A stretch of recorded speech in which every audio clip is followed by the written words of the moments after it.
There are people who spoke my name into existence before I was born. There are dreams and gifts that were spoken over me. So what I do is wait and open up so I may receive. If this is an ancestor that you've called and they don't want to work with you, there will be signs for that. There'll be signs, there'll be synchronicities, there'll be sensations that will let you know that, yeah, this ancestor acknowledges you, but they don't want to work with you. Mm-hmm. The same way in a physical realm, in a community, you don't want to work with everyone. Yeah.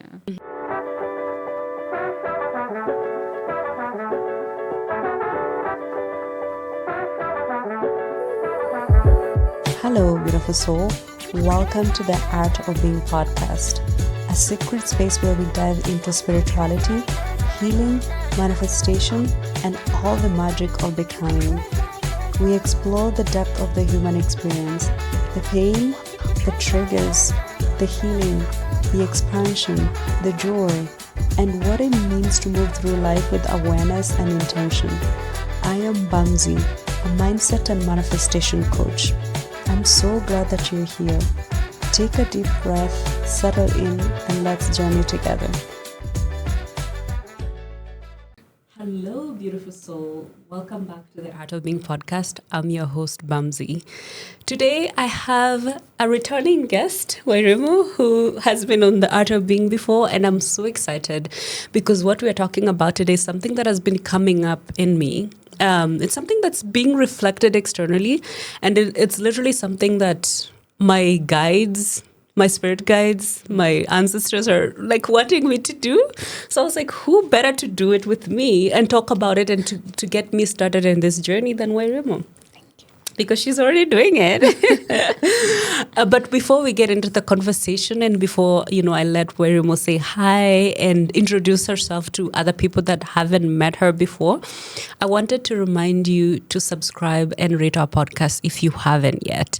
And to every single person that has subscribed so far, I want to thank you so much. There's over 280 of you on YouTube, which is so amazing. When I started, there was literally no one, right? So I want to thank you so much. If you know that you're one of those people, thank you so much for supporting us. And every single person that has subscribed on Spotify as well, thank you so much. It really does help our community grow. It's our 1-year anniversary. So this episode is a celebration of that. And yeah, so I'm so excited. So Wairimu, welcome to the Art of Being. Welcome back to the Art of Being. Thank you. How are you? I am well. I am warm. I feel good. Yeah. Say hi to the people that don't know you. Because I'm looking at you. Right. Hello, wonderful beings. My name is Wairimu. I am an artist, a somatic therapist, and a healing guide who relies so much on the indigenous knowledge systems because I've been raised in them. And I'm excited for today's conversation because it touches the heart of my indigenous knowledge source. Yeah. Thank you so much. And so if you don't know Wairimu, she does a lot of amazing stuff. Other than what she mentioned, she didn't mention that she's also a somatic healer. And that's what we talked about last time. So if you haven't watched that episode yet, I would highly, highly recommend for you to watch it because we discuss really, really amazing stuff that, can help you get started on your healing journey. Yes. Yeah. So how are you doing in general? How are you doing overall? I think I saw you, 2 weeks ago, 3 weeks ago? Was the last time we were together? 3 weeks ago. Yeah. How have you been? I am doing well. I've enjoyed my time in the forest and I was there again on Saturday. So I'm very recharged, very excited to just be able to tap in again. Because, as a creative being, I've realized that there's a rhythm even to my own creative work. There's a surge of energy where I get to do so many projects. And then at times it dips. And in that dip, I know I have to do the deep rest as well so that I can recover and be ready to keep serving. Yeah, so on a daily basis, I serve women from morning till night. Yeah. And that as well, it takes a toll on the body. Yes. So I've been enjoying my downtime, the slow season, because I also emptied my nest, my healing nest. I had a few clients that completed their journeys and I had to also just come back to recover all that energy and call my energy back. You need to fill your cup. Yeah. Because what sometimes I feel like people don't realize that when you're working, you're expending energy, A lot right? of it, You know, yeah. because sometimes I feel like there's a lot of us that don't realize we're energetic beings. Like anything that you do, wherever you put your focus on, that is energy being directed. Yes, it Like is. even if it's like social media, you're like scrolling, the scrolling. That is energy that you're expending to that particular area. Yeah, and then it's also the reality of being a healing practitioner. It's not just healing. You know, the word healer sounds more of an identity, but the practice is I'm a healing practitioner. Right. And that too takes a lot of energy. And so I need to take equal amounts of time to recharge, to recover, so that when the next person is ready for their journey, I receive them with open Yes. arms and so Yeah. much laughter and joy, because a healing journey should be anything but sad. Yes. If you survive the trauma, then the healing, you know, it should make it possible for joy to start being your baseline. I love that. And for peace to be, you know, like, for example, because I Yeah. work with the body, this place also becomes a place of peace, not just a place of pain. Your language is poetic. I just like wait for you to I remember when we recorded last time, it was like I was actually looking forward to this because it's like so poetic. I'm like I'm an artist in every way. Yeah. And if you were to go a bit deeper in my artist journey or in my artistry, part of it is in storytelling, part of it is in writing, part of it is in ceremonial work, part of it is in translating knowledge, architectures into, you know, different formats. So poetry is part of my life. Yeah. It's part of... it just comes a- out it's so natural, naturally. yeah. Like, it's not so, it's just like the way that you communicate, like the way you use language is, and I told you this last time, and I feel like I've told you this several times. It's just like always beautiful to witness. Shukran. Yeah. And I love that I love your dedication and the way that you always go to nature, right? Because nature has a way of like you sometimes you don't realize what's happening, but you feel so, after like going into nature, you feel like your cup has been filled. Yes, you know? yes, because nature speaks the natural language of the nervous system, which is silence.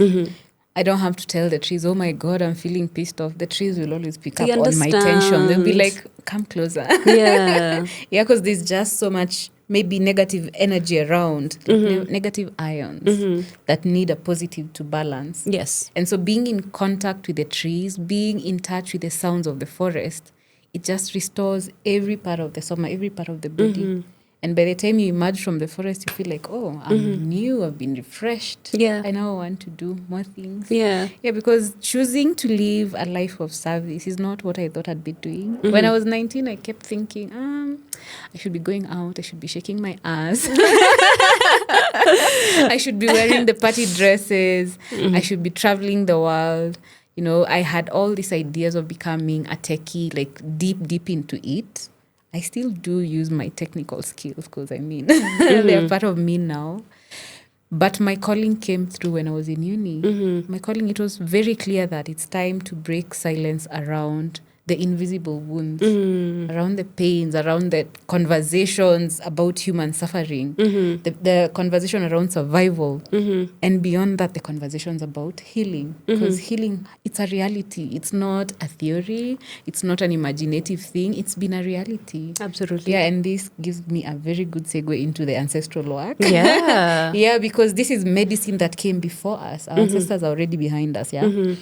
So they already knew that when, for example, I love using this example because I'm a woman and I mean, in a space interviewing with a woman. In the Agekoyo community, when a young woman was in distress, her mom and aunties actually didn't intervene directly, because there was a layer between the ages. You know, our parents, again, came before us. So they knew how to handle their own things. And of course, they had to keep translating that knowledge to pass it downwards. So what mothers did, they'd look for the young woman's best friend and invite her for a cup of tea, maybe to have lunch together, just to have a conversation about this person who is in distress. And then this mom would, you know, like any African mother would serve this best friend and then let them know that there's something going on with your friend.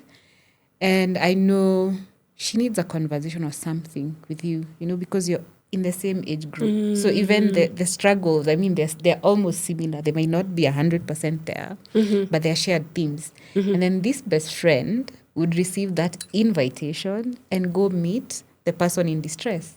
So, for example, in my mind, I already picture someone in their bedroom, they're curling and they just don't want to leave it. They have all their curtains closed. And this best friend would actually go in with an invitation. Like, is it okay if we go outside for a bit and just see what the sky looks like? Is it okay if we even took a few moments to walk down towards the river? And of course, this young woman would feel like, okay, so someone who understands me is here with me, not just for me, with me. And of course, this individual would honor that invitation. And as they walked down to the river, already there's a lot of somatic discharge that's happening. Because when we are curled into a tiny ball, into a, it's almost like remembering the embryonic state. Yeah, literally. It's literally like going back to the womb and absolutely. Yeah, because everything around feels unsafe. So as soon as there's that safety and connection between these two women, like we're connecting through our eyes, then something would shift within. And when they ended up by the river, it was not talking, gossiping, talking about the boys that broke up with them, or maybe the guys that they're seeing are cute, or maybe the women, I don't know. It was more about listening to the water flowing. And as it flowed, it was reported by Agekoyo elders that as the water flowed, the ears would hear that rhythm that's continuous, and all the distress would leave the body. So there'd be more discharges, maybe a bit yawning, a bit of stretching, a bit of smiling, a bit of just feeling into aliveness. And so we carry so much knowledge, because if that's just one example of how the Agekoyo took care of each other, how much more is there across cultures? How much more is there in your own culture? I honestly, that is so beautiful that you know so much about the Agekoyo culture, because like one thing that I've been actually grappling with is I don't know much about my culture. And this is going to be so embarrassing. I'm going to put myself out there, and that's okay, because I'm willing to admit, because I'm on a journey as well. I actually grew up in the village, where I was, of course, like at a young age, I was connected to nature. We used to like wash clothes in the river. We used to go fetch firewood. We used to climb trees, like the mapera trees.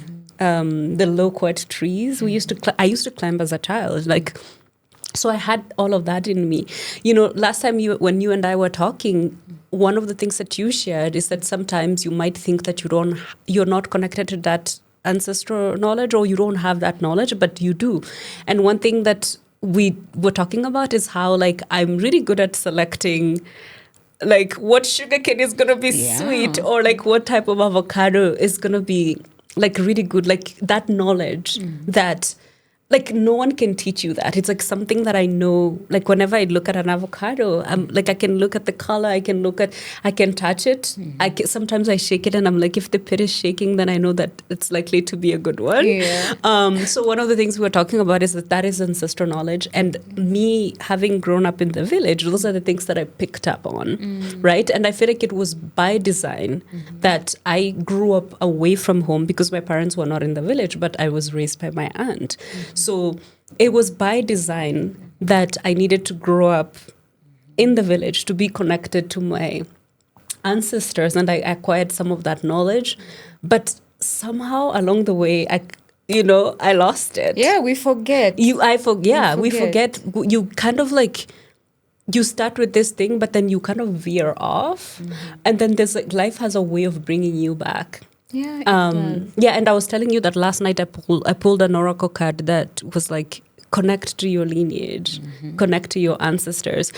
And so that's why I wanted us to talk about that, like how do you connect to your ancestors, and like, why should you connect to your ancestors, and of course there's no simple answer, but I wanted us to talk about that, because there's actually a lot of people that are interested in that, and a lot of people are getting into that. I get that. And it's important, because a core part of our identity is the cultural identity. Yeah. This is why no matter where our fellow Kenyans, no matter where they are, they always say, I'm a Kenyan. That's the national identity we share.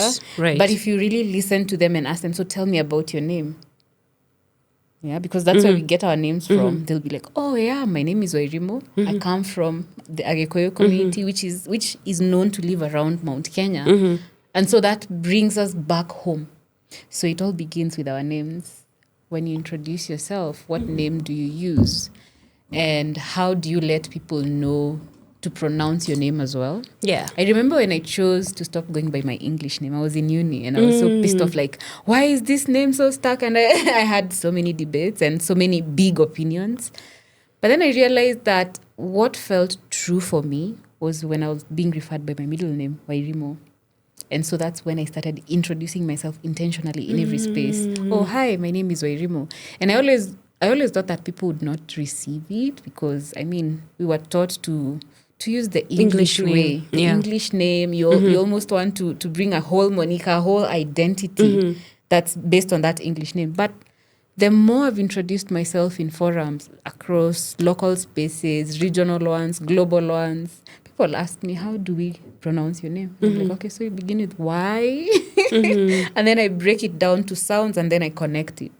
Because that's one of the ways that I connect to all the Wairimus that came before me. Yeah. Another aspect is by spending time talking about your ancestors. Do you have stories about those who came before you? Do you have maybe some knowledge that's been passed down through the lines about your grandma, your grandpa, your great-grandma, your great-grandpa?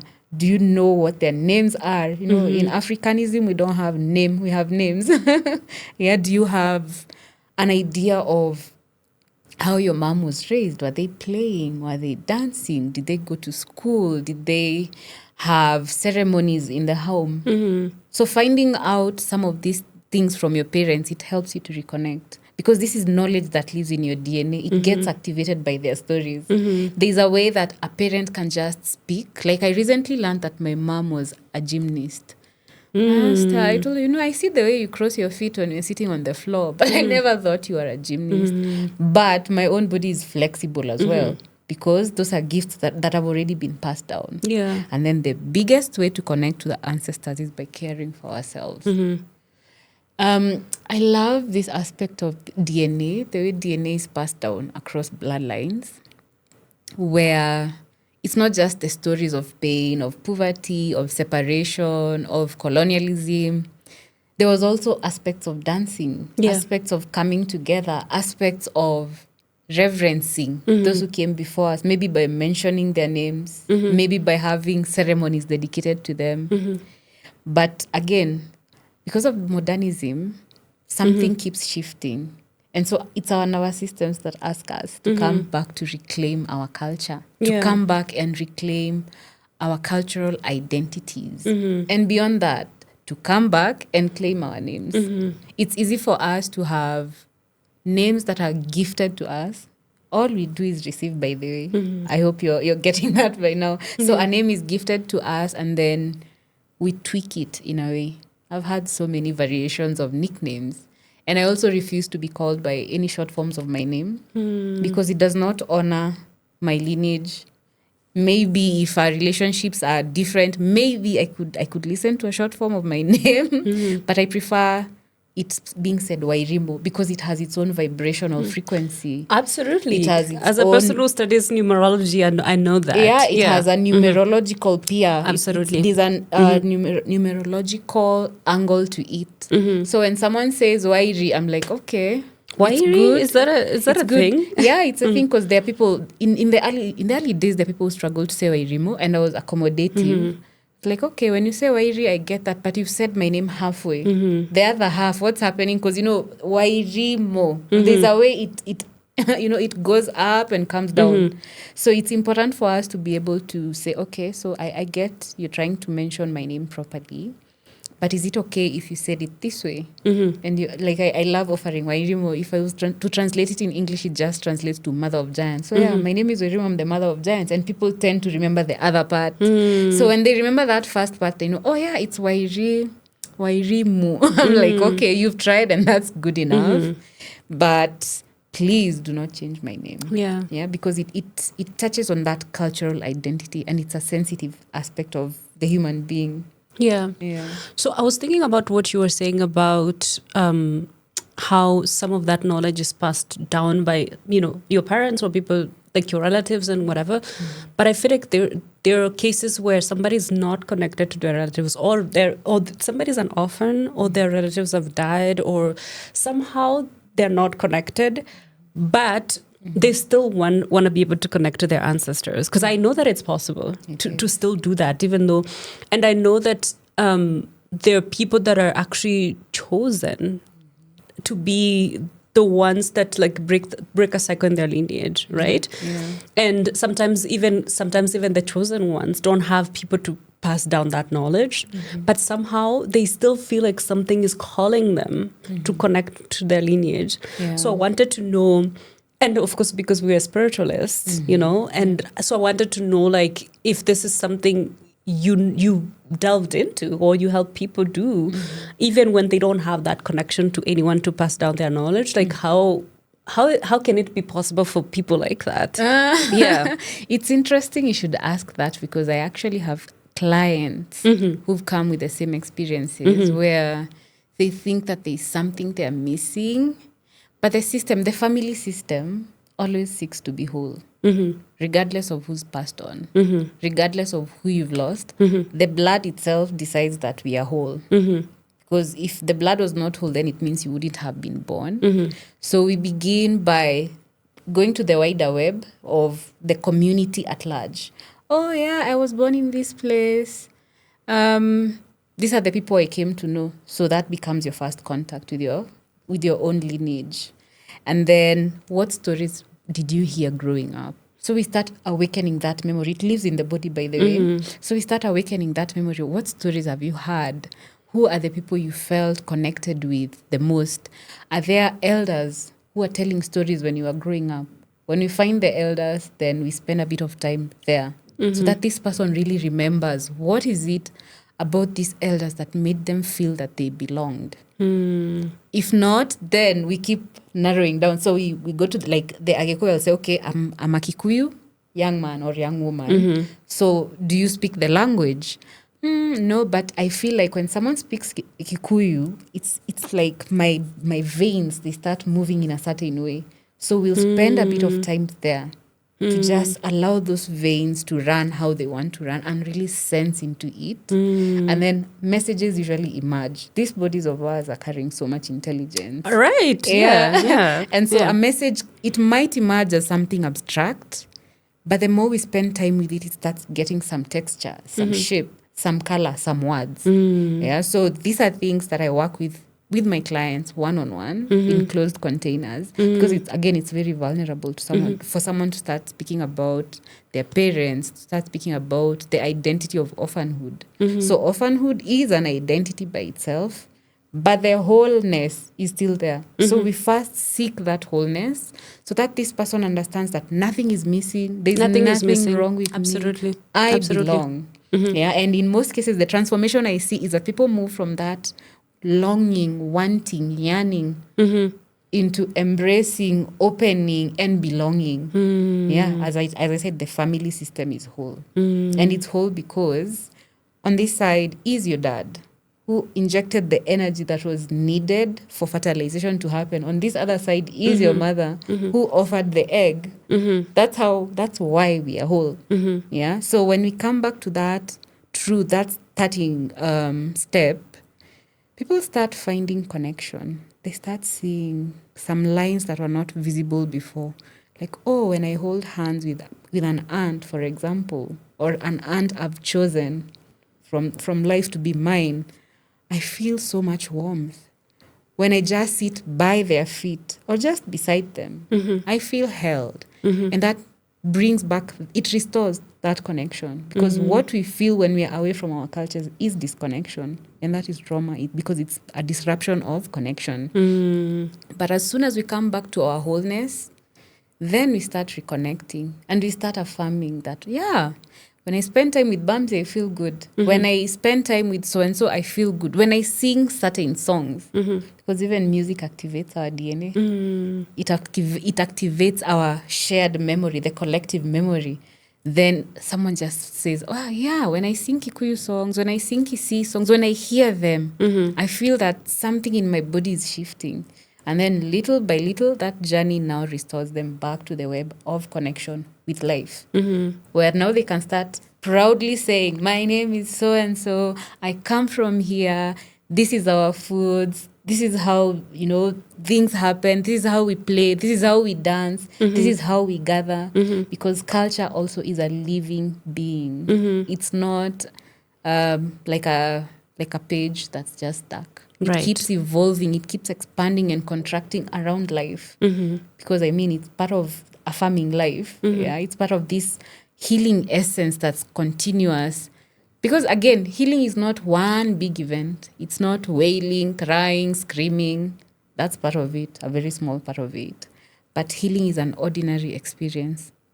So when someone comes back to their wholeness, then they start understanding that. And they start finding different ways.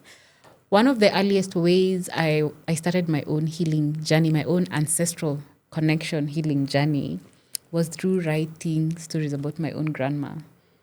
Oh, okay. Because you knew her, right? Yeah, because I knew her. Okay. I was lucky enough to know her.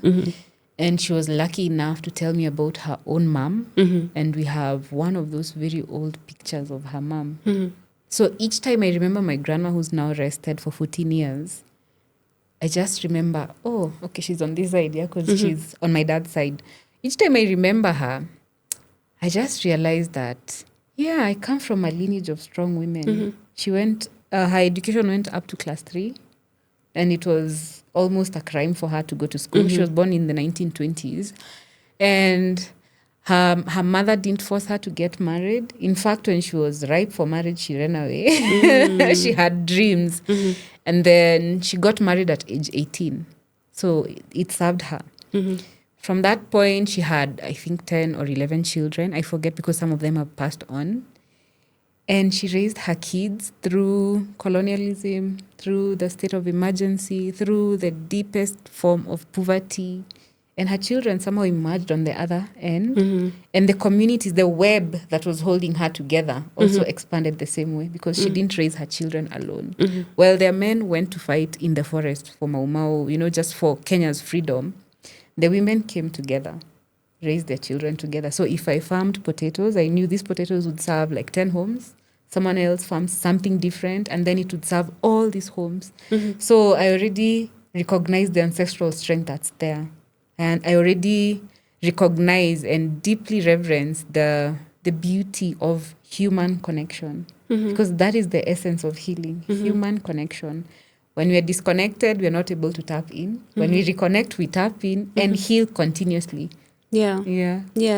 I feel like it's such a privilege that this knowledge was like... You absorbed it because you were surrounded with your beautiful grandma and the community that raised you. Whereas so sometimes I feel like the disconnect is because even though, yes, I grew up in the village, I didn't have anything like that. In fact, well, it was the village, but it was like a small town. So during the holidays, we would go to village. But then come to the small town, and then I went to boarding school.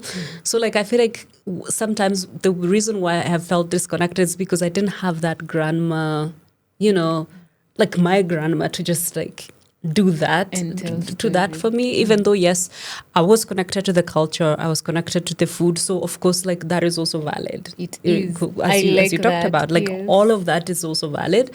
So I think this thing that I feel like is missing is not really missing. I feel like I could use what I already have to get myself there. And I love that you started with culture, but I also am interested in the spirituality side. That side of now calling your ancestors or connecting to them spiritually, because that is something that you've talked about. You've talked about how sometimes you are in a meeting with your grandmas, and I'm like, I love that. They're not here physically, but you are in a meeting with them, and then you can feel whose energy is it, and this grandma feels like this grandma feels like this, and I'm like, that is so amazing. And it's something that a lot of people talk about, that they are able to do that with their ancestors.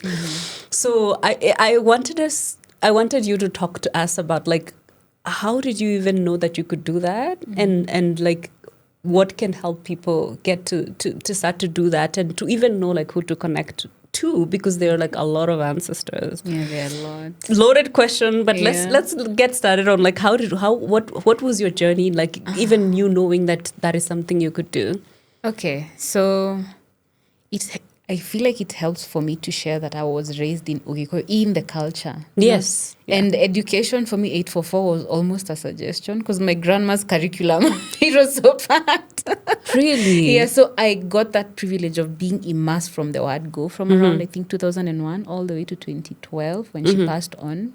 So it was immersions over time and lots of stories. But anyway, for someone who's beginning with nothing, and nothing that, in spirituality, nothing just means that nature occupies that space. Yeah. And the mystery of as well, the divinity occupies what we imagine is zero. So for someone who is starting from that point of not knowing what to do, it could help to start saying the names of your ancestors.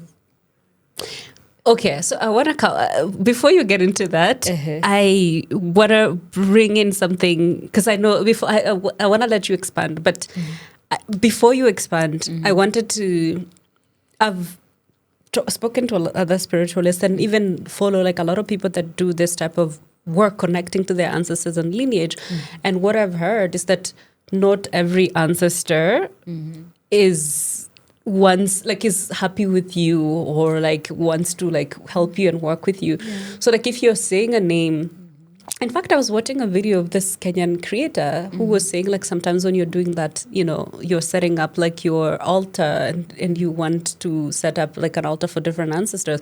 Sometimes you're setting up an altar and calling in some ancestors that don't want to be called. So if you're saying a name, right, of somebody that doesn't want to help you or serve you or whatever, so like how do you know whose name to say? Slow down, Yeah.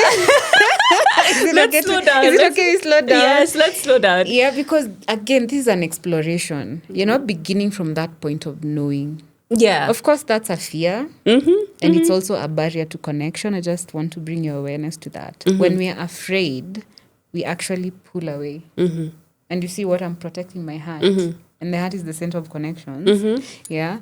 But in an exploratory way, you're actually calling their names and then listening.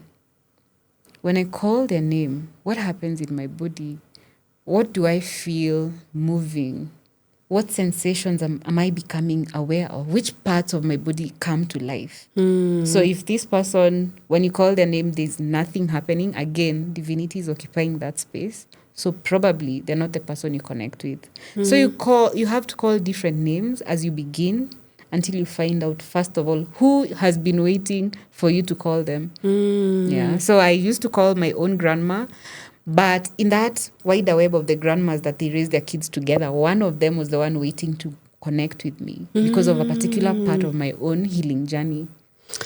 Yeah. So I called this one, like, okay, I hear you, but you feel distant.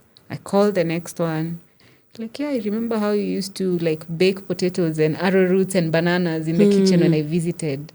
But then it was getting, like, the connection to them was getting a bit weaker. And then I called another grandma, and I knew, yeah, this is where I was meant. This is who I was meant to work with. Yeah. So a lot of How did it feel in the body with the one that you felt like, okay, this is it? I felt that I didn't have to explain anything. Yeah, I just felt that. Just calling their name, they already know what I want to talk about. And so I'd start getting these images, these sounds in my ears, this music. And the psychic kind of knowledge, it's whatever. Not psychic. It's not somatic. It's somatic. Yeah, it's the body that's sharing things that I've maybe never had an opportunity to hear or notice in my own body. That's why I could hear the music. And then anytime I'd sing it, I'd feel my heart getting full because the connection is going to the other way and coming back to me. Because that's how we're meant to live. We're not meant to live, just one way. Like I'm connecting with the world, I'm connecting with people, but my heart is shut down. Right. It's a two-way street. And so when I started feeling that way, the distress and the many things that were at the back of my mind started melting little by little until I found what it was my grandma was letting me know. I was going through, It was a serious season, yeah, I remember that. But it was also a season of questioning, like how comes I move so slowly? I know people around my age, because they're youngsters, they dash here, there, but for me, You mean like you don't rush? Or like what do you mean by move I slowly? move slowly, like literally slowly. Like I have to do my morning things slow at a Okay. certain pace. I have to prepare my food a certain way. There's a way I prepare to show up for my own work, for my own healing. So I was wondering, how comes I see other people being able to rush, but for me, it's almost like I don't have that big energy. What's going on? I'm the opposite of you because I'm like the let's go. Yeah, you dash Yeah. Yeah. and you walk quickly. Yeah, even walking, like Yeah. Yeah. I walk really fast and it's not something like even when I try to slow down, it doesn't feel like me. Yeah. Yeah. Yeah, because there's a pace that's naturally yours. Yes. And so the grandma who showed up actually taught me the way, because I was meant to move at a snail's pace. I used to think I'm supposed to be moving. What's the fastest animal on earth? Is it a kangaroo? Is it a leopard? Wait. Probably a leopard in running. Yeah. Yeah, or maybe hopping is the kangaroo. So I used to think maybe I'm meant to move quickly. But no, my natural pace is meant to be as slow as a snail. And this grandma of mine actually started presenting through different kinds of snails. It was so interesting just observing and realizing that I used to imagine that I walk alone, but really I don't walk alone. There are people supporting me. There are people holding me. Yes. And that's what we restore in my healing container. We start restoring that from the point of wholeness to the point of trusting in that support that's already here. And to the point of also trusting that, yeah, there are people who spoke my name into existence before I was born. There are dreams and gifts that were spoken over me. So what I do is wait and open up so I may receive. Yeah.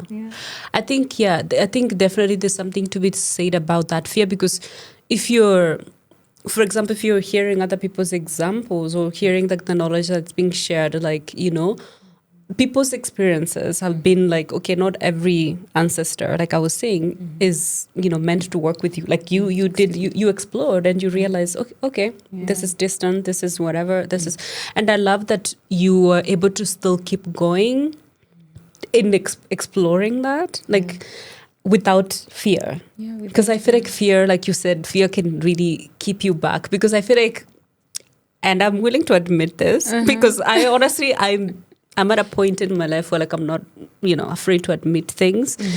And so I'm willing to admit that like the connection to the ancestors is something that I didn't feel that I was called to do before, but I feel like it's just being reflected in my reality a lot, It's just coming up a lot recently. And the card that I pulled last night was like another example. And so I'm like, I need to work with this fear that I have, this fear that I have of like, because I'm okay with connecting with spirit guides, like connecting with spirit, like that's something that I already do, like connecting with my higher self, like in meditation and just feeling that support. And in fact, on my walk this morning, I was just walking silently, and it occurred to me that you always have people that are supporting you in your journey, whether it's spirit guides, whatever you call it, guardian angels, whatever. So I was thinking of this particular example of like several years ago, where like I was taking a matatu in a place, like, a stage where you're not supposed to. And there was a lot of people doing that as well. So I wasn't by myself.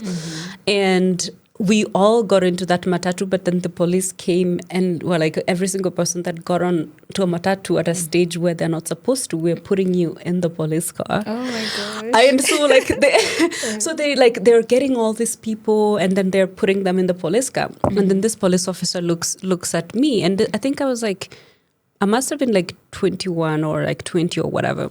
He looks at me and he was like, young child, what are you doing here? Do you even have an ID? And I'm like, no, I don't have an ID. And he was like, go and don't ever do that again. So I'm like, literally, that was like somebody looking out for me, because people were actually arrested that day. But why wasn't I? I had an ID. Yeah. It's not like I didn't have an ID. But literally this one person, like some guardian angel, some spirit guide, came through for me. And literally this example came to me this morning because I've been thinking about that connection recently. And as I was walking, like it just came to me. I was like, yeah, that's one example of how you've always been protected. Yeah, I'm so glad to hear that. I'm so glad because this is a breakthrough. Yeah. I'm so glad. Yeah. Sometimes we want, we've been raised in organized religions or exposed to them at a young age. And there's a way that we are trained to think, we're trained to judge, not in a bad way, like is it good or bad? Just judging that. It's like a black and white world that we are raised in. Yeah, like, so it's binary. It's so binary coded. Yes. But our ancestors, they already lived in reverence of life, in deep appreciation of what their ancestors gave them, these vessels that they lived in. And so sacredness was not a concept. It was woven into the day-to-day. Those were their lives, like we're so disconnected from that. So when we come back to our own sacredness, we come and realize that, I didn't gift myself this life. My parents did. And so I honor that gift. Then we stop seeing division. We stop seeing all these fragments that are around us. We start seeing connection again. And we realize that, the way I'm connected with my friends in life is the way I'm connected with my relatives, even in death. Because the African knowledge systems usually portray the spiritual life, as in the African way of being, as a cyclical life. So the same way we have different seasons where we plant different things is the same way life is also treated. When you're born, then that's a new season. As you transition into different stages of life, those are different seasons. As you get married and all that, again, all those are seasons. And then when someone dies, they transition to the circle, the ancestral circle. And so because of that, then it means that even when someone is gone, there's still a role that they play in our lives, in our day-to-day lives. Be it the matriarch who you ask for guidance sometimes because life gets a bit messed up. Tell me about it. Be it the uncle that you used to tell stories with. Be it the cousin who died too young. They still have their roles. They still are part of the whole. And so when we come back to that wholeness often enough, we start realizing that, nothing is separate from me. Nothing. I'm not separate from anyone. I am not separated from the people who died because I'm an orphan. Again, orphanhood is an identity. Yeah. So when we also accept all these identities, again, we come back to the whole. And when we come back to the whole, then life itself, it weaves us into existence. It writes stories that we couldn't have imagined because our human brain, it's so developed. It's so advanced that we think we can predict the future. And in some cases, we can based on data. But when it comes to life itself, the only prediction we have is that one day we will die. That's only guaranteed. It's guaranteed. That's the only thing you know for sure. The only thing you know for sure is that you're going to die at some point. Yeah. Everything else is out of your... Yeah. And so when we surrender to that reality that I actually cannot control much, then what's left is for us to honor what's here, for us to really be with what their parents before them, what our great-grandparents gifted us. Yeah, so one of the things that I've been able to observe in my own lineages is that I broke some of the patterns that were repeating. Part of my lineage had teenage moms. So I broke that pattern. Part of my lineage has people who have been struggling with their own mental wellness. And so when I sought help back in 2015, when I started my own healing journey, I already changed that pattern. Part of my own lineage has been maybe in broken relationships. I worked on my own attachment issues and my own attachment wounds. Because that is the gift. My ancestors already gave me life. Why would I not live it to the fullest? If there are all these barriers that are keeping me from connecting with people, as soon as I address them, then I shift generations. I shift them forward. I might not get children, I might get them. But the fact that one of the stories down the line was different. It changes everything for everyone. Yeah. So that's also a way of connecting and reconnecting Yeah. by being who you're meant to be, by becoming who you're meant to become, by answering the sacred calls that come up. Probably this is what your ancestors wanted you to be doing. We don't know. We don't know, because I know that there's just, I know that I've spoken to this about this a lot of times, that I know that some of the pain that I've had to process over the years is not mine, and it's very clear, like it's something that your soul knows, like it's not something logical. It's not logical. You know that it's not your pain. And I was telling another guest that I was recording with a few weeks ago, that sometimes the way that I know it's not my pain, it's either like collective pain or it's ancestral pain, is when I don't have a story that I'm telling. The ego has no story. It's not like, oh, Wairimu did this to me, or like so and so hurt me and I was broken up with, or this happened in the external. My ego has no story. Like there's nothing. It's just pain moving through me, and it's very deep pain that just has to move through the body. And of course, over the years, I've processed like my own trauma and all of that. But sometimes, like, there's no story. There's nothing. Like nothing. It's just I'm just in pain, and it just has to move through me, and I have to allow that pain to move through, because I realized, at some point, that resistance that I used to be so afraid that whenever like pain would come, I'm like, oh my gosh, like I don't want to be in this space. But I've gotten to a place where like, okay, this is just this is temporary. It's just moving. And if I allow it, it's going to move through me, right? So when my ego has no story and nothing happened that's causing that, and I'm feeling so deeply, I either know, sometimes it's collective, but sometimes I know that it's ancestral that I've had to do, to process. I get that. I get that. Often I receive intellectual women. I am an intellectual woman in my healing container. And intellectual women come with a very specific struggle. They're just thinking all the time. Here's the thing. When we think, we're actually only existing above our necks. And so it's easy to imagine that, since I thought about it, I'm good. But that's also bypassing, because you didn't really get in touch with the body. And then when we establish safety, when we guide her body back to safety, the first thing that comes down is tears. It's a lot of tears, because we're holding back so much, because we've been thinking about it, not really allowing. And so pain becomes chronic. I became a student of somatic experiencing so that I could support individuals to start befriending their bodies. Because pain is a communicator. It's a symptom. It could be the most pronounced symptom, but there's a story that's underneath it, a story that's waiting to emerge.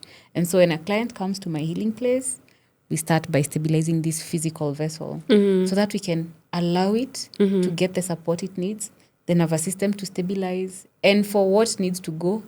Yeah. And when my intellectual women ask me, but Wairimu, why does it? I'm like, sorry, this is not the place to ask why. You're not analyzing a project. In fact, when we analyze our bodies, we are hurting ourselves. It's so violent. So I start guiding intellectual women out of the mind and back into the body, because this is where all the intelligence lives. This is where all the answers are. Yeah. And this is where all the transformation is waiting to happen.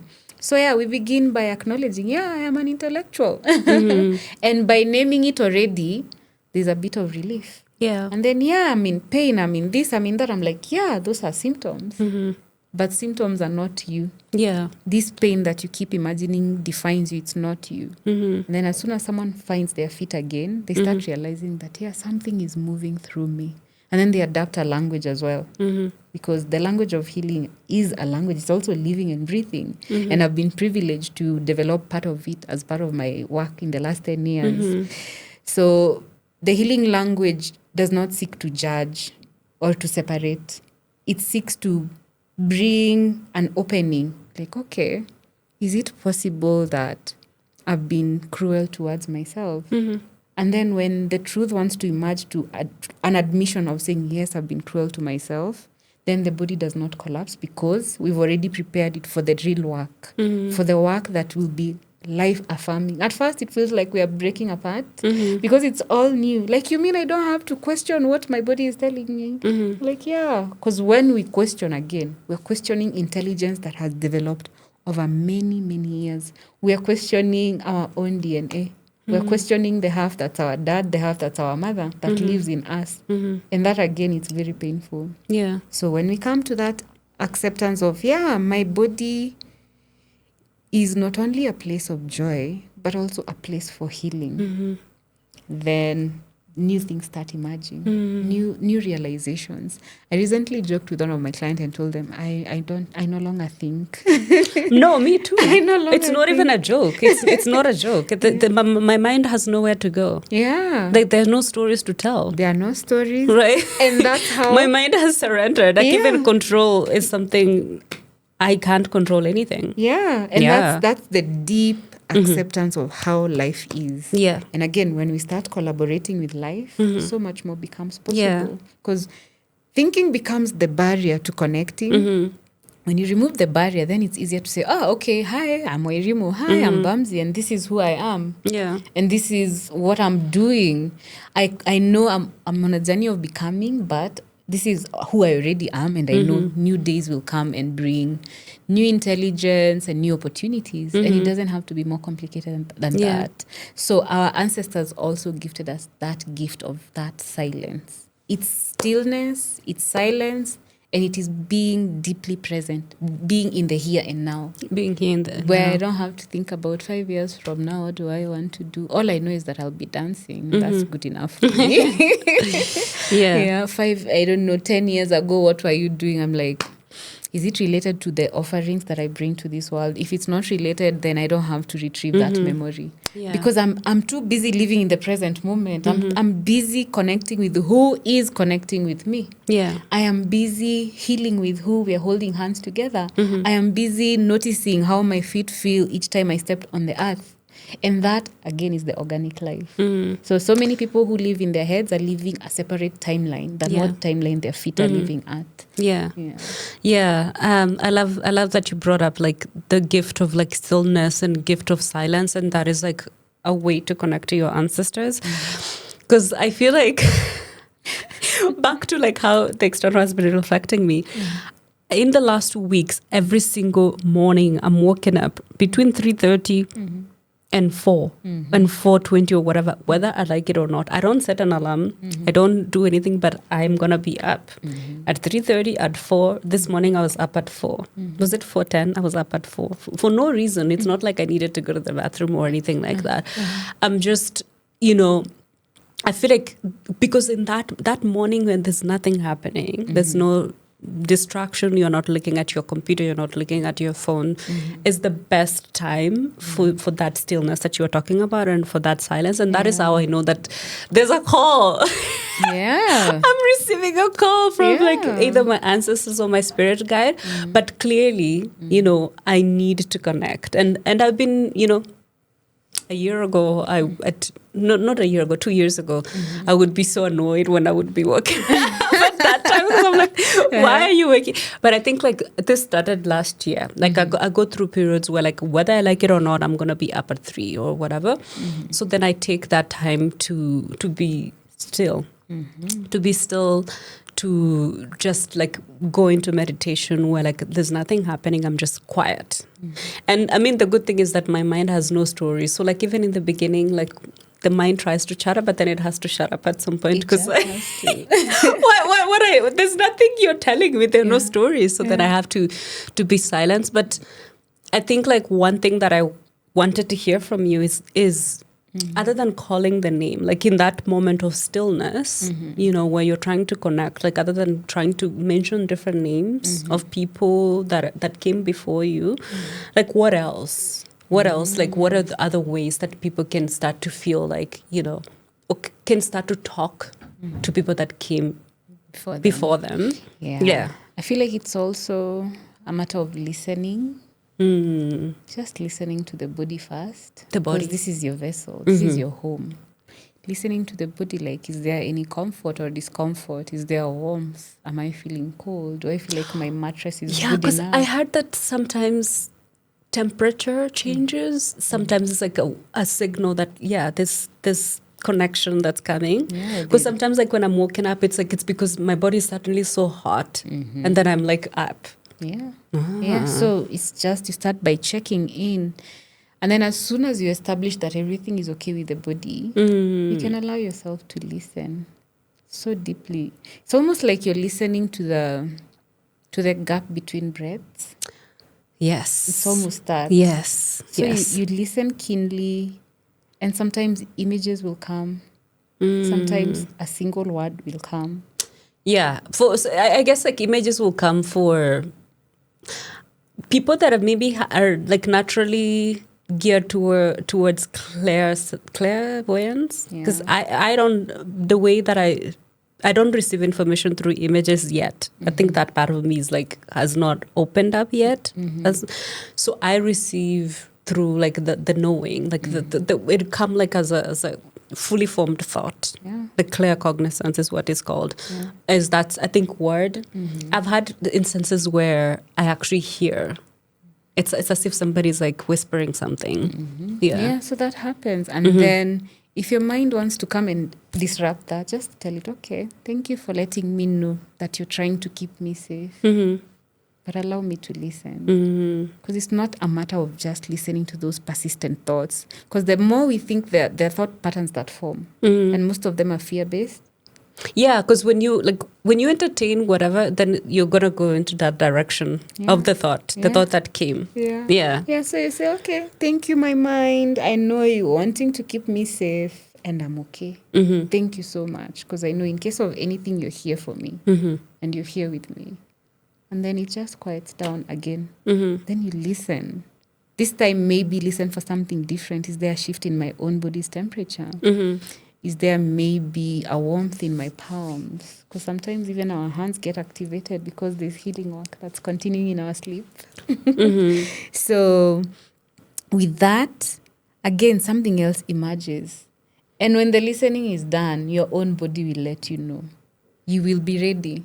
Yeah. So some of the things that I teach my clients is how to listen somatically. So again, it's about developing the language of listening and the practice of listening at the same time, so that you don't start waiting so much for other people's stories and recollections of their own spiritual encounters. I've seen that. It's almost a bystander effect in the spiritual spaces, where people wait so much for the person who tells the story best, the person who has all these encounters that they've probably amassed across a lifetime.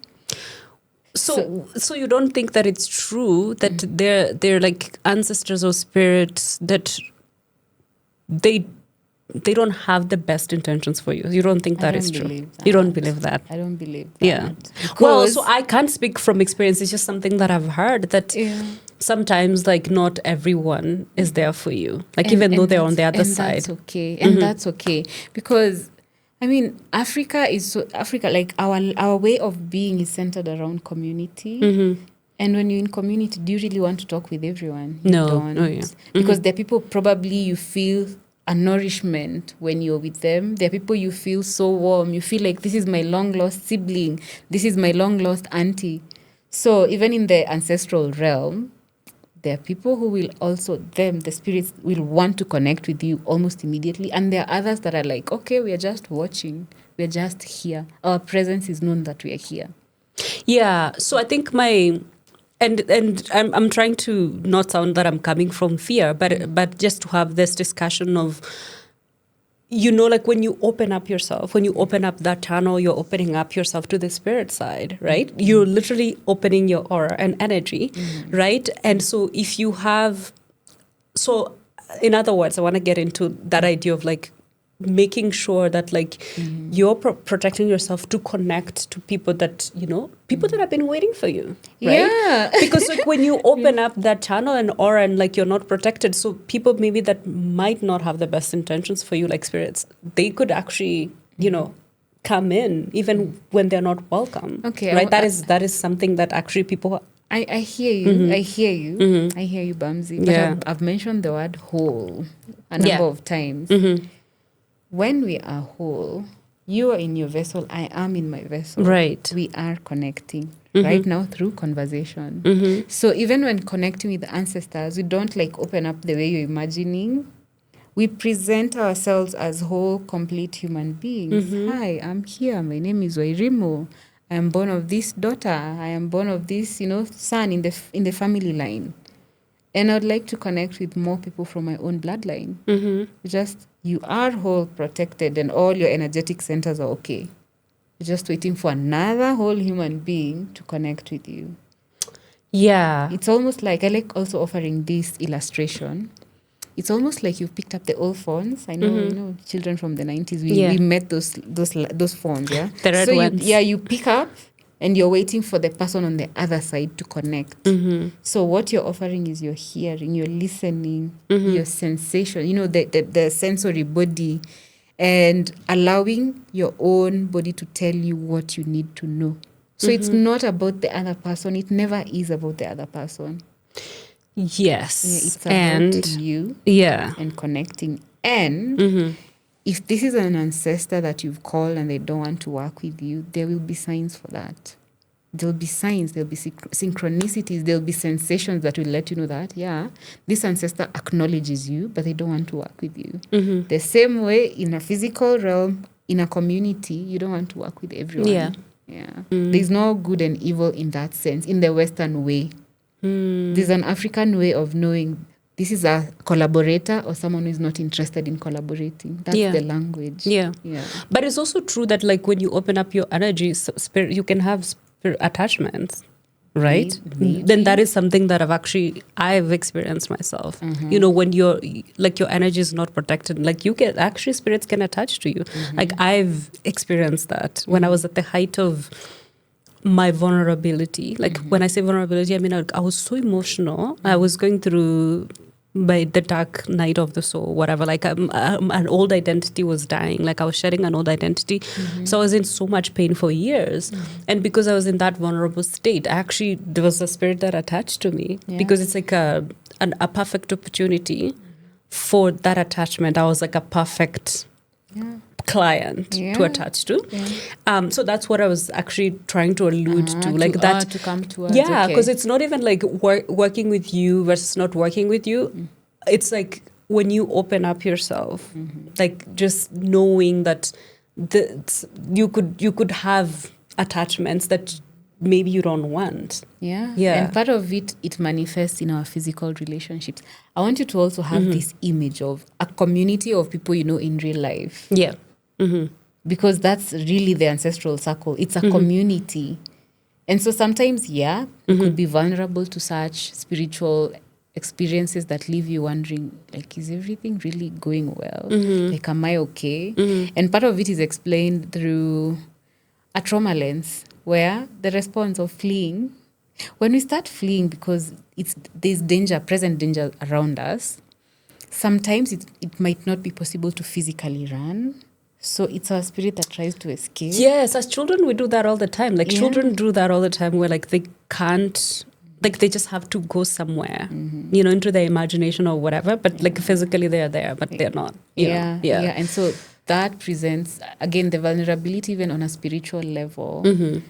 Someone becomes like vulnerable to enmeshments, to parasitic relationships, and they manifest in the physical reality. Yes. Yeah, because I have also just had a memory of a time in my life when I had so many parasitic relationships. And it was part of my own spirit trying to flee because the reality was, it was just too bad at that time.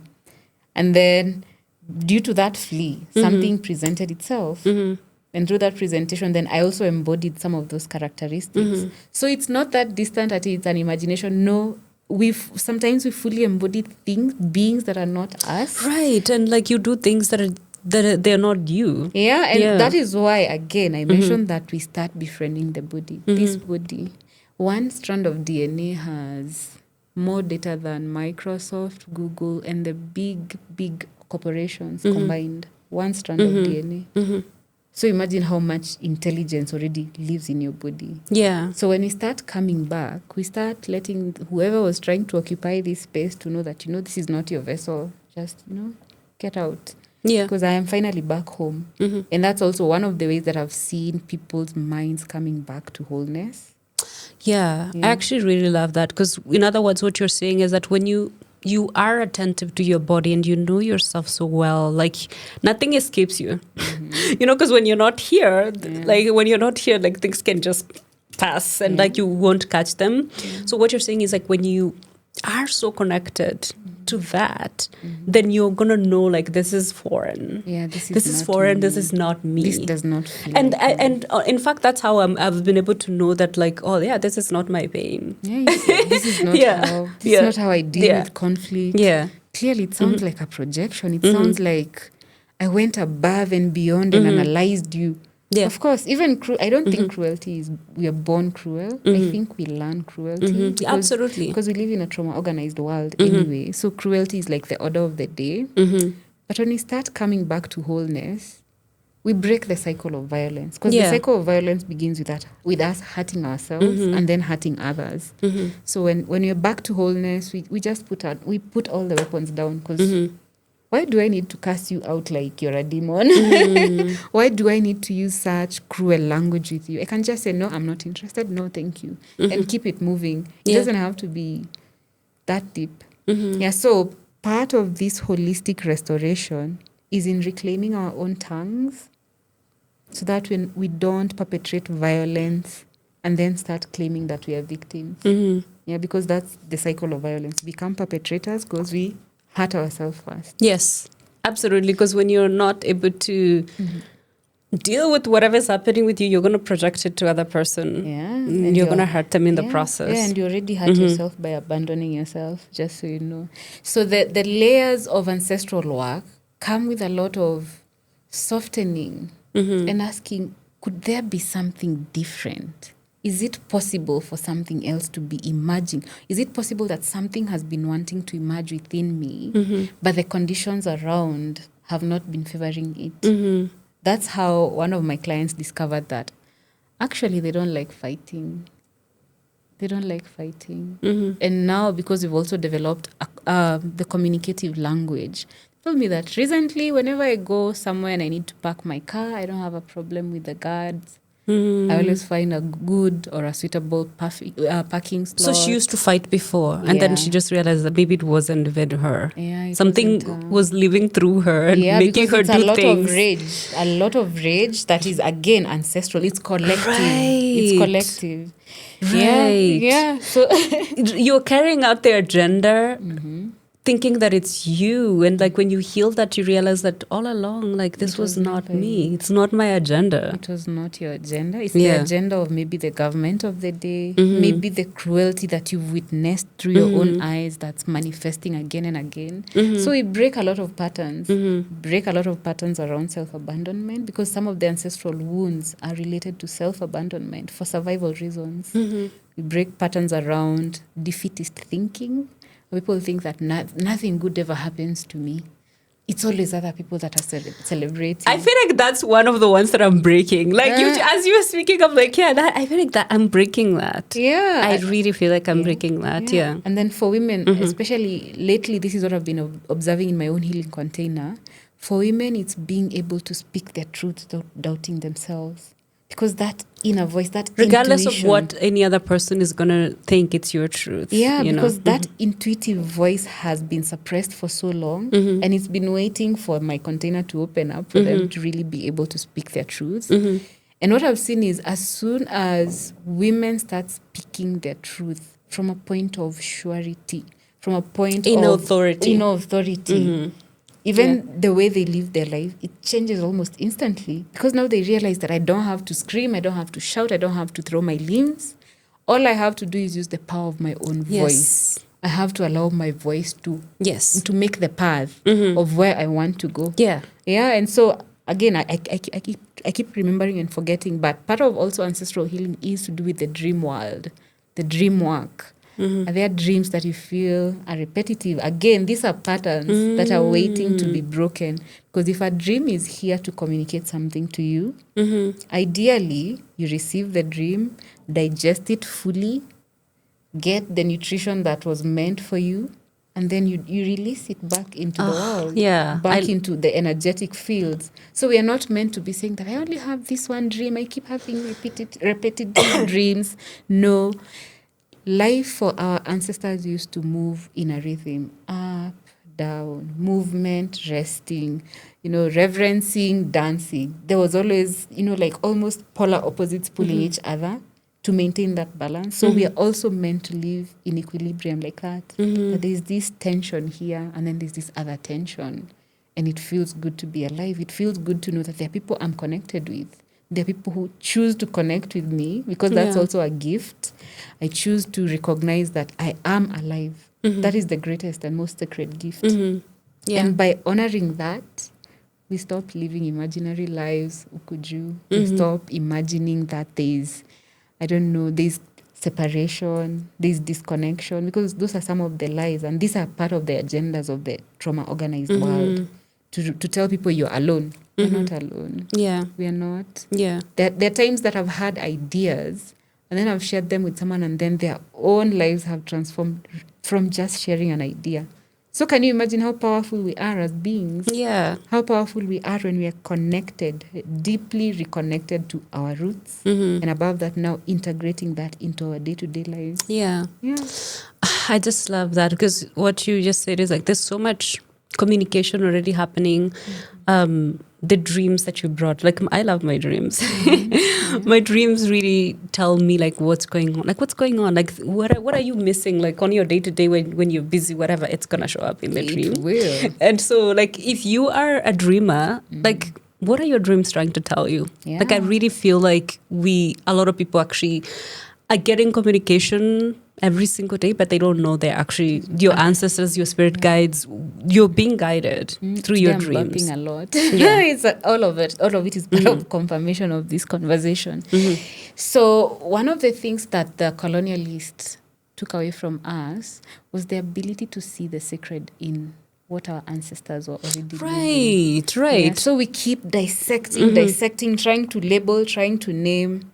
What I invite my clients to do is to just revert to that childlike wonder. Allow that curiosity to guide the way, because with that you become more flexible, more open, more receptive, and realizing that the colonialist has been training our eyes not to see the sacred.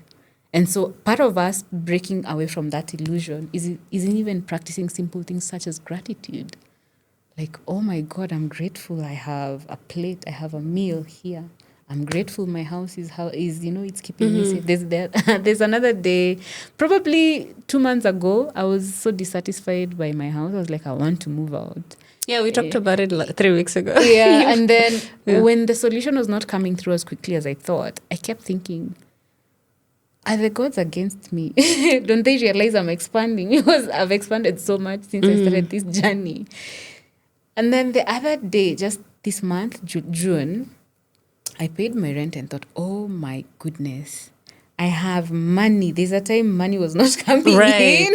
I have money to pay my bills. Oh my God, I'm so grateful. I'm being provided for. Yeah, and then I just walked around my house. I have pink walls. I was like, oh my God, my pink house. You're still here with me. Yeah. What a gift. Yes. And since then, my house has been cooperating with me. I've been finding things easier. Yeah. Actually, I feel like sometimes we forget. Sometimes we really forget how much we have.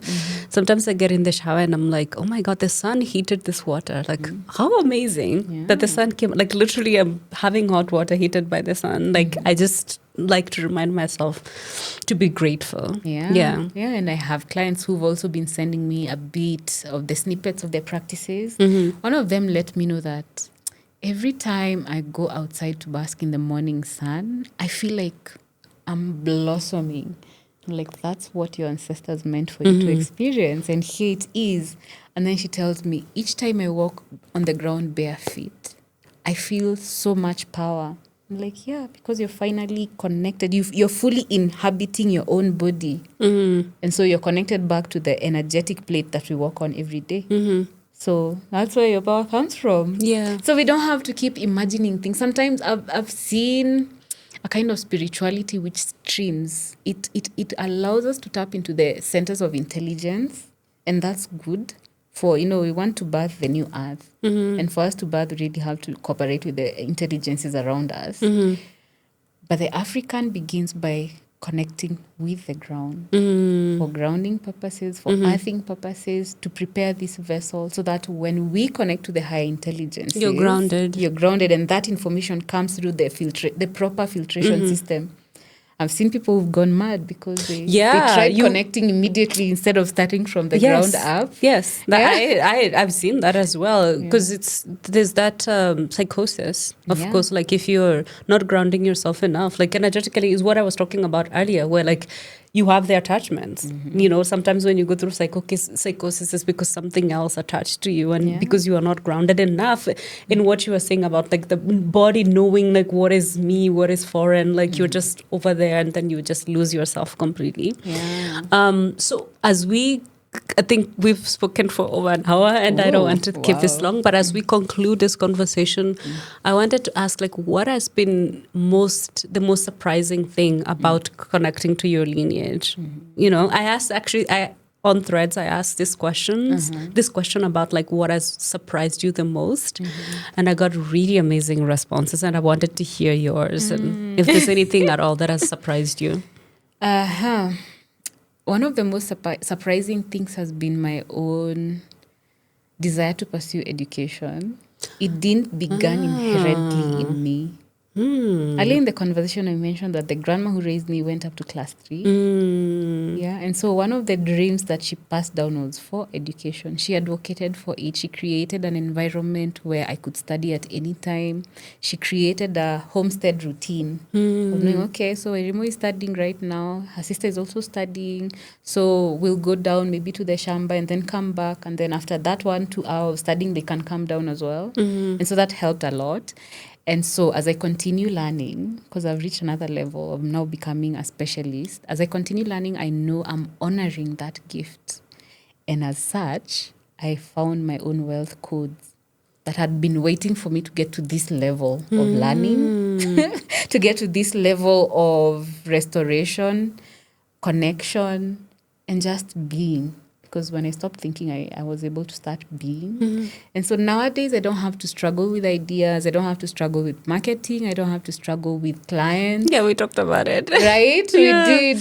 Yeah, because I finally allowed myself to take my place in the world. I already belong. I don't have to yarn. I don't have to manifest anything. Yeah. I've taken my place. It's been taken care of. Like you do your part. Yeah, my part is in waking up, running the back end of my healing business. Because I have to do everything. Work. Like absolutely. And I'm just feeling like mentioning the work that I've done with Saturn. Saturn as a planetary being. Of like restriction. Of restrictions, of discipline, of ensuring that there is structure to support my creativity, there is structure to support my life of rest, there is structure to support my snail pace, and there's also structure for me to move as quick as an aeroplane. So all that has become possible because I came back to my own blood. I came back to the river that my whole DNA flows through, and just allowed my ancestors to hold me and to whisper the blessings that are mine, to whisper the ideas that I'm meant to birth, to create what I was born to create. Yeah, I relate with that so deeply, because we talked about it last time, where like I feel like that's what I've been asked as well lately, and I've been writing about it. I'm being asked to surrender. Like that has been like in the last few weeks, like what we were saying, the mind can't do. Like you have to understand what is my part in this co-creation process. And so like I feel like my ancestors, my guides are just asking me to surrender and do my part, align myself with things that are mine, and then surrender everything else, right? And I want to say it's not the easiest thing, especially as a person who's used to being independent, who's used to, going for things and having that ambition, right? And so I was saying that ambition and that hustle was necessary at a point. right? Because it helped you get here where you are. It helped you, survive and be able to get here. But it reaches a point where your guides are like, okay, you've evolved quite a lot. So allow things to come, like to manifest as you, like not even through you, like as you, because you are, you belong, as you were saying. And so I feel like that's where like I'm getting to that stage of like, I just have to surrender. And my mind cannot do anything for me.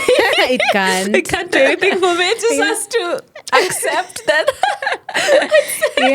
So part of not it. easy. Part of surrender is actually acceptance. Yes. Acceptance that I am very limited by myself. Yeah.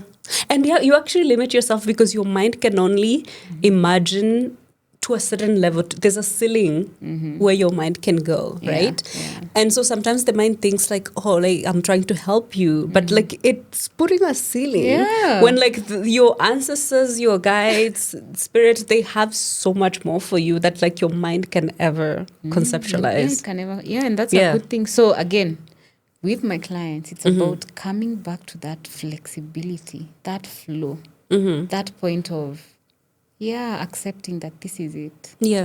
And the acceptance in this case is usually I am a child, I'm here to receive. Yes. So part of what I have received in the recent past, in the last few weeks, is a whole download for a guide. So soon I'll be selling a guidebook for people to come back to their own bodies.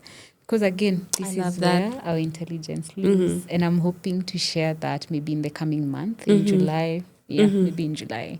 Because right now I'm like 70% done.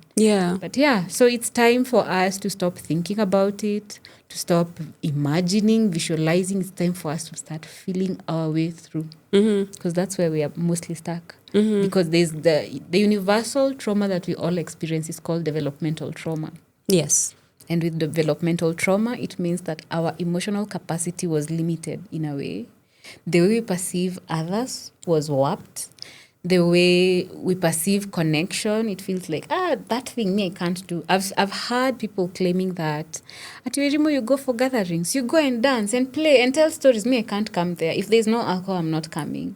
Because alcohol is their coping mechanism, it's their clutch. I'm like, it's okay. If you ever come to a gathering where I am, because of the way the circle is strong, and you know that in the circle there's no hierarchy, there's no imagining that you know what someone needs. Whenever you feel that there's an ounce of curiosity in you, you're welcome to come to the circle I'm in. Nobody asks you those prying questions. In fact, we want to hug you, we want to smile, we want to laugh, we want to tell jokes, because that is what it means to be alive. By the way, Wairimu gives really good hugs. I just want to say that. Literally, you feel like it's a mother hugging you. But other people have told you that as well, right? She does. So like if you're, privileged to get her hug, it's like a healing hug. Because I embodied my healing medicine so well that now it's Did your grandma teach you to hug? Because no, she didn't. Because I feel like hugging is like an art. Like I feel like I've experienced like hugs from certain people where you feel like, who taught you how to do that? Because I don't think I hug people like that. But like there's just some people have this just nurturing, way of like hugging and and that is it's part of my own personal practice in practicing presence. So hugs are parts of the way I practice presence, because I rarely greet people with my hands. My healing hands have a lot of work, so greeting is not part of it. I'm like, come. I am fully here and I'm ready to meet you. Something happened on Saturday when the Arboretum co-creating something different in a collective I'm in of women healers.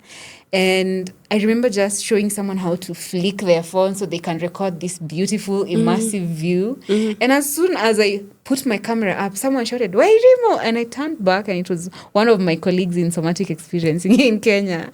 And I thought, wait, she's here. I just stopped recording and just hugged them. She was like, yeah, when I came to the forest today, I thought, Wairimu spends a lot of time in the forest. I wish we could meet. And I was like, so you really set the intention to meet me. Yeah. And I told her, when I was walking up from the second gate of the arboretum, I saw someone from behind with their hair dyed in a certain way. And I thought, this looks like so-and-so. Maybe it's her. And so our paths met. And I remember because she was also hosting a group of young mothers, I asked the mothers, who needs a hug? With my hands like this. Yes. And it was such an amazing, nourishing moment. Yeah. Because one of the other languages of the nervous system is touch. Yes. Yeah. So when our cheeks touch, we regulate. When we feel held, our emotions get contained. Yes. So if you are spiraling, it just stops instantly. And I am glad that my vessel gets to be that healing. Yeah, it's really nice. So thank you so much, Wairimu, for coming. It's been so wonderful to have this conversation with you, as always. It's always a pleasure. So if people want to work with you, can you talk through, I know you offer somatic healing and you just started talking about other things that you offer. You're creating a guide. Is there anything else that you didn't mention that you offer that people can work with you on? Okay, yeah. So my practice is primarily built for women. I use women-centric approaches and I ensure that we don't just stabilize, we go deep into integration. And we do that on 3 levels. There's the scientific level, which is where I offer somatic therapy, nervous system care, and nurturing. I forget to mention the word nurturing, but that's literally at the core of my work. Yes, you are. And then there are clients who want to explore the spiritual aspect of their own existence, of their own healing. So we also use that as a pathway to really settle the body, to allow the vessel to prepare for the spiritual conversation that's about to happen. And then there are clients who also want to go an inch deeper into their root work, which is basically ancestral lineage, work. what we were talking about today. Yeah, so we do that as well. And I used to offer one-on-one sessions, but because my practice is now 1 year, 6 months old, I've created a whole pathway, and that's why the guide came through. So beginning July and August, I'll start offering an 8-part journey. Containers. Yeah. 8-part containers where my clients come into our healing container, like the physical aspect of it. We negotiate safety because we always begin with negotiations. And then we start delving deeper week by week by week. And then the guidebook will be there to support them with the notes. And there'll be so much more. We get to create a lot because some of my interventions involve art, eco art. Oh, so yeah, using flowers, you're good. using sticks, You're good at that, yeah. using stones and yarn. It involves elements of creative expression. So there'll be dancing. There'll be a lot of stomping of the feet, especially when it comes to rage. And then it also involves aspects of writing, writing a somatic way, translating your body's messages into words. There are a lot of intricate things that happen. And beyond that, my services are accessible both online and in person. For the online person, I usually pray for them to come to Kenya soon. And if they're outside Nairobi, I pray for them to come within Nairobi. So that it's like you have that, physical presence. Yeah. And it's a different experience. It is entirely. And I'm so glad that there are clients who have come as far as Nakuru. There are those who've come from Machakos. I don't know. Oh, really? Not Machakos itself, but further into Cumberland. There are people who come all the way from the coast. There are people planning to come all the way from Garissa. There are people who've flown into Kenya to work with me. I love that. Yes. And actually, I'd love to talk to you about that after this. Yeah. You might attend. You attend. Shorana, you attend. Yeah, and so because I already allowed myself to live my purpose, I get to do that every day. Yeah. I get to hold these healing containers. I get to do reflections with people. I get to nurture. And I love especially nurturing women because I believe the new world that we're ushering collectively, it needs a lot of women to be in their power. Yes. Not doubting themselves, behaving like little girls who are very unsure of what they're saying. But women who can speak and move people. Women who can articulate their own vision of this new earth. So I enjoy doing that a lot. Oh, I love that so much. Yeah, I'm across social medias at Wairimu raps for the head wrap. Not, I don't know how to rap, sorry. So you can find me there. My most active social media is TikTok. So you'll find all my details on there. And I'm sure Bamzi will also I'll add, post her information in the description. Yeah, so that you find me quicker, we get to working, and then you get to live a life that's expansive and spacious. You get to enjoy your human experience, what your ancestors want for you, in other words. Thank you so much again for coming back to the Art of Being. Thank you. And if you've been listening to us, thank you so much for being with us today. Thank you so much for being with us, because like I said, this is an episode in celebration of 1 year of doing this. And thank you so much for supporting us, for rating our podcast, sharing it with other people. And if you haven't done so, please subscribe and rate our podcast, because it does really help us. We will see you next time on the Art of Being podcast. I hope today's conversation resonated with you, brought you a sense of clarity, and maybe even challenged you to reflect further on your healing and spiritual journey. If it resonated with you, I would love to hear from you. If you are watching on YouTube, like this episode, subscribe, and share your feedback and reflections. If you are listening on Apple or Spotify, rate this podcast and leave a review. Your feedback means so much to me. And it also helps the podcast grow and reach more people who may need these conversations. You can also find our socials and email in the episode description. I always love hearing from you. Until next time, take gentle care of your soul, mind, and body.